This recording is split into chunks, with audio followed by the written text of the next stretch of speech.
Sejam todos bem-vindos ao canal do Espiritualista. Hoje trago uma das mais belas psicografias que já compartilhei aqui, escrita pelo grande sambista Noel Rosa, que nos deixou em 1937 devido à tuberculose. Esta carta é incrível, pois revela detalhes sobre a experiência dele ao assistir ao seu próprio velório e como acabou preso no cemitério. As revelações que ele compartilha vão certamente surpreender a todos. Por favor, assistam até o final para compreender todo o contexto. Antes de prosseguirmos com a leitura da carta psicografada, gostaria de pedir a todos que estão enfrentando dificuldades, seja na saúde ou financeiramente, que deixem seus nomes nos comentários. Assim, poderemos incluí-los em nosso grupo de oração, que acontece todas as sextas-feiras às 18 horas. E se você ainda não se inscreveu em nosso canal, por favor, inscreva-se e deixe seu like. Isso é a maneira de nos mostrar que nosso conteúdo é apreciado e vale a pena. Agora, vamos à psicografia. Agradeço a todos pela recepção. Após uma longa e árdua caminhada, travando batalhas em sua maioria contra meu próprio eu, finalmente retorno para me comunicar com vocês. Não se espantem. Meu nome foi inscrito na história, mas isso ocorreu contra minha vontade, algo que jamais almejei. Hoje, observo todos vocês deste lado, erguendo ídolos, proclamando uns melhores que outros, quando, na realidade, deveríamos todos estar unidos, sem criar rivalidades ou competições para determinar quem se destaca. Em minha vida terrena, fui um nobre vagabundo. Hoje, dizem que fui um dos maiores sambistas que o Brasil já viu, mas esse título não me pertence. Todas as minhas músicas foram escritas a partir das histórias que desejava compartilhar e cantar. Ansiava por descrever as madrugadas em Vila Isabel, na Lapa, e as vezes em que eu e Cartola nos entregávamos à embriaguez na Mangueira. Sonhava em criar músicas para cativar as mulheres, sempre fui um conquistador. A deformidade do meu queixo nunca me impediu de acompanhar meus amigos. O dinheiro que ganhei foi desperdiçado em bebida, nos cabarés do Rio e no jogo de ronda. Nunca consegui disciplina para pensar em construir uma carreira sólida como cantor. Tudo vinha e ia na mesma velocidade. O que eu verdadeiramente amava eram as rodas de samba, a bebida e as mulheres. Pouco mais importava para mim. Foi desses prazeres que derivaram todas as consequências de minha vida. Acabei acometido pela doença que selou meu destino terreno. Muitos apontaram o dedo para Ceci, acreditando que ela me transmitirá a tuberculose, apenas por ser uma mulher do cabaré. No entanto, não foi assim. Na verdade, fui eu quem a contagiou com a doença. Amava aquela mulher intensamente, mas jamais poderia ser apenas dela, assim como ela nunca poderia ser apenas minha. Ceci era filha da noite, filha de muitos amores. Mesmo nas noites geladas, era em mim que ela pensava. Hoje, Ceci reencarnou em algum lugar, talvez um lugar que jamais saberei. Nunca tive um equilíbrio emocional sólido. Eu era o único branco nos morros, tocando samba, e isso me tornava alvo de zombarias devido à minha aparência peculiar e à dificuldade de comer diante das pessoas. Quando meu pai faleceu, meu mundo ruiu. Não mantinha qualquer vínculo profundo com Deus, não tinha a quem recorrer em momentos como aquele, a não ser a bebida e a Ceci. A cada dia que passava, bebia mais, mesmo doente, fumava mais e passava mais madrugadas nas ruas, negligenciando minha saúde. Deixei minha mãe em casa, angustiada, sem saber se seu filho retornaria ou se seria encontrado morto em alguma sarjeta por aí. Entretanto, mesmo com todas as minhas falhas e desvios, minha paixão pelo samba e pela música permanecia inabalável. Cada nota que eu tocava era uma expressão de minha alma, um grito que era ouvido pelas ruas do Rio de Janeiro. E, mesmo sendo um nobre vagabundo, sei que meu legado ultrapassa as imperfeições de minha trajetória. Minhas canções ainda estão nos corações daqueles que as ouvem, e a magia do samba continua a unir as pessoas, transpondo barreiras e preconceitos.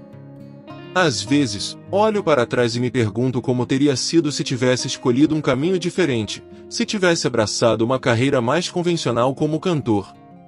No entanto, no fundo de meu coração, sei que minha jornada singular e tumultuada foi essencial para criar a música que compartilhei com o mundo.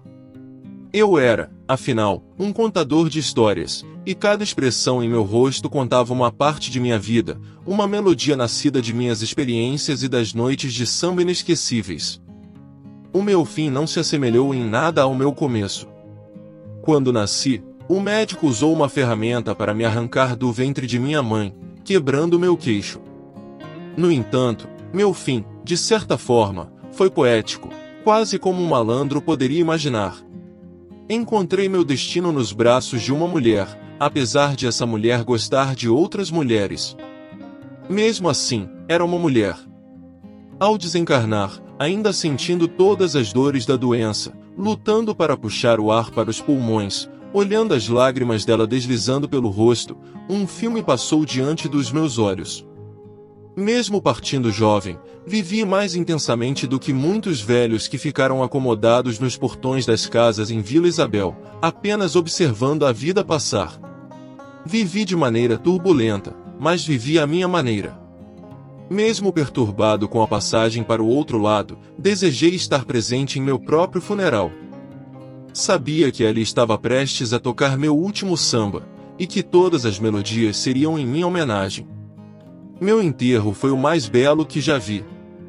Samba e mulheres, o cavaco chorava, as mulheres também, mas o local estava repleto de falsos amigos, prestando suas últimas homenagens.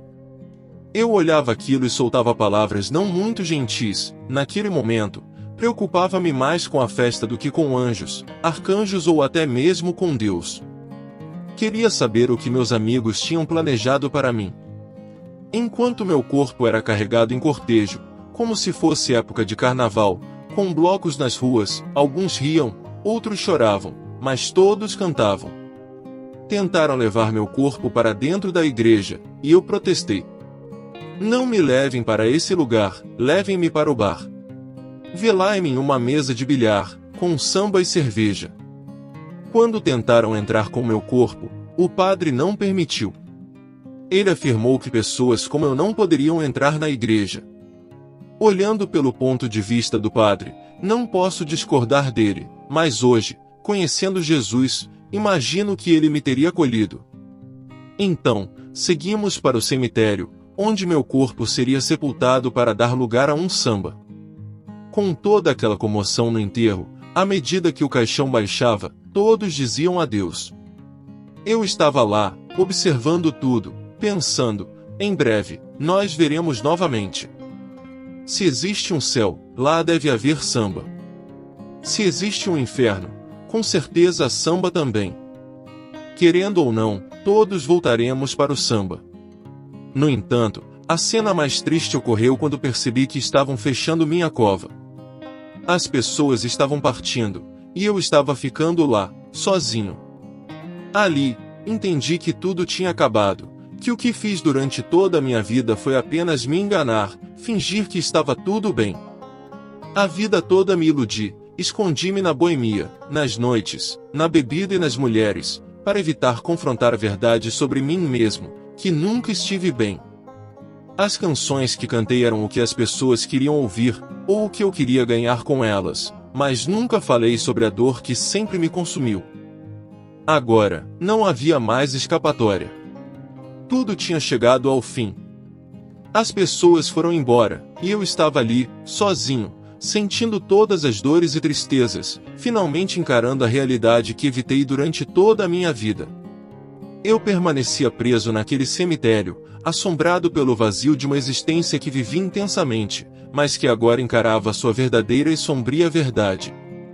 O tempo de ilusões e enganos tinha se esvaído, deixando apenas o eco solitário de um sambista perdido em suas próprias notas trágicas. Naquele momento, eu me encontrava perdido, sem saber para onde ir, completamente desnorteado. Fiquei próximo ao meu túmulo, observando os demais sepulcros ao redor. Indaguei a mim mesmo sobre as histórias daqueles que ali repousavam, questionando como foram suas vidas, como se deram suas mortes e de quem sentiam saudades. Será que viveram bem? Quantas histórias poderiam inspirar um samba? À medida que a escuridão se instalava, comecei a vislumbrar outros espíritos como eu, que vagavam naquele local, espíritos que eu não percebia quando ainda estava claro. Eles perambulavam entre os túmulos, detendo-se diante deles. Alguns trajavam roupas exuberantes, enquanto outros pareciam envoltos em farrapos. Percebi que, de alguma maneira, eu também estava preso a essa situação. Talvez esses espíritos não tivessem encontrado uma saída para outro plano, talvez nem o céu nem o inferno os quisessem. Decidi me aproximar deles, tentando estabelecer contato. Muitos me ignoraram, outros falavam pouco e murmuravam como se estivessem dominados pela solidão.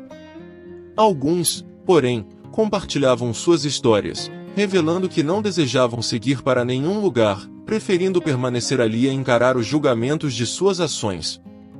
Pensei comigo mesmo que estavam se referindo ao inferno, e, naquele momento, eu também senti que não queria pagar por meus erros.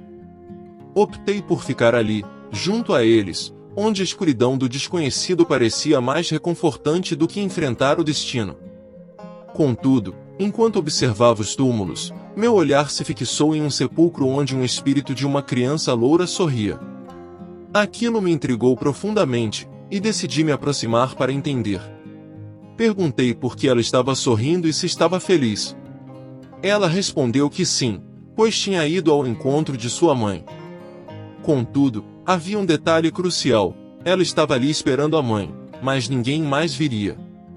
A menina explicou que sua mãe já estava no local, apenas esperava o momento certo para aparecer. Foi então que um homem de chapéu surgiu, adentrou um dos túmulos e retirou a mulher de lá. Fiquei chocado e perguntei à menina o que estava acontecendo. Ela relatou que a mãe passou muito tempo em coma antes de seu falecimento real. Quando finalmente desencarnou, não conseguia se desvencilhar do corpo. O homem que agia como um guardião naquele cemitério veio em seu auxílio, libertando-a daquela prisão física. A cena me deixou estupefato. Eu estava testemunhando algo extraordinário e inesperado. Quando dei por mim, percebi que estava envolvido em uma história muito mais complexa e profunda do que imaginava. Aquela mulher e sua filha se reuniram com um abraço emocionado, enquanto o homem desapareceu. Indaguei a menina para onde elas estavam indo. Ela explicou que sua missão era levar a mãe para uma colônia espiritual, onde poderiam recomeçar juntas. Quando sugere que me levasse junto, a menina lamentou, dizendo que meu destino seria outro. Assim, elas partiram, caminhando até sumirem completamente. Fiquei ali, em meio àquele cenário melancólico, acompanhado por uma multidão de espíritos perdidos, sem saber o que fazer ou para onde ir. Eu esperava, aguardando sei lá o que.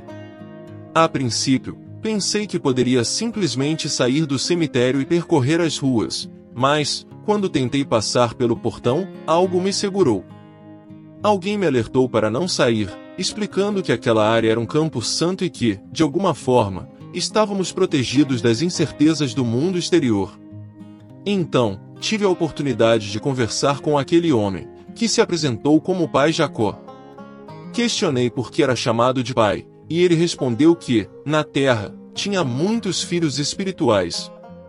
Era um senhor negro de idade avançada, extremamente atencioso. Perguntei se havia uma maneira de deixar aquele lugar, e ele assegurou que sim, mas me aconselhou a refletir cuidadosamente antes de tomar uma decisão.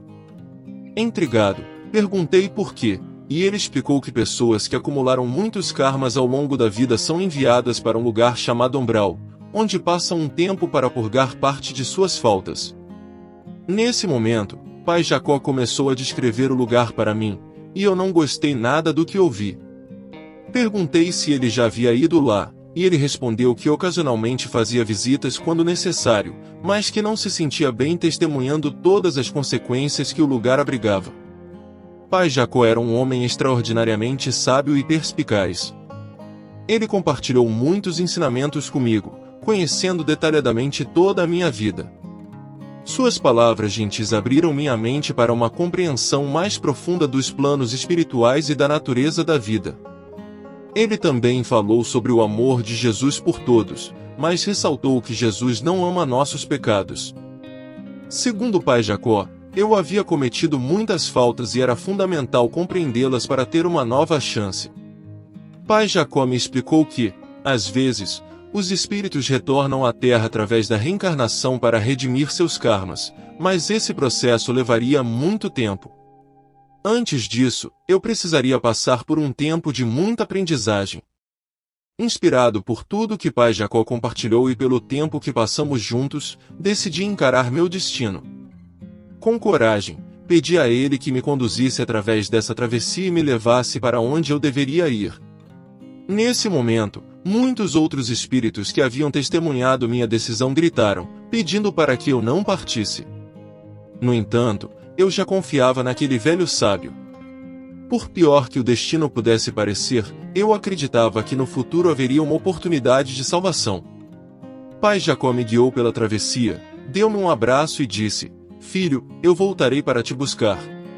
Confie em si mesmo e em Deus." Em seguida, ele desapareceu em uma neblina. Passei muito tempo em sofrimento naquele lugar, enfrentando as consequências de tudo o que havia feito a mim mesmo e aos outros. Após profunda reflexão e arrependimento, Pai Jacó retornou. Eu o vi de longe, chamando-me para segui-lo. Caminhei em direção a ele, e nenhum outro espírito me impediu. Pai Jacó enganchou seu braço no meu e disse: "Filho, há um lugar melhor para você." Assim, seguimos adiante. Quando chegamos lá, deparei-me com um lugar deslumbrante, repleto de pessoas felizes. Muitos vestiam-se como eu o fizera em vida, com um terno branco e um chapéu panamá. Perguntei a Pai Jacó o nome daquele lugar, e ele explicou que era o plano espiritual dos excluídos, conhecido como Aruanda. Fiquei maravilhado com a beleza daquele lugar, repleto de crianças, música de tambores, risos e alegria. Pai Jacó assegurou-me que cuidariam de mim e que eu teria a oportunidade de estudar. Assim, fui acolhido, estudei e tenho o Pai Jacó como meu mentor. Minha missão tornou-se ajudar a todos que eu pudesse, trabalhando nos terreiros de Umbanda, incorporando em médios e manifestando-me na linha dos malandros. O melhor de tudo é que eu nunca deixarei o samba. Noel de Medeiros Rosa. Após ouvirem a psicografia, o que acharam? Gostaram? Por favor, compartilhem suas opiniões nos comentários. Quero agradecer a todos que chegaram até aqui. Se você chegou até este ponto, é porque aprecia nosso conteúdo.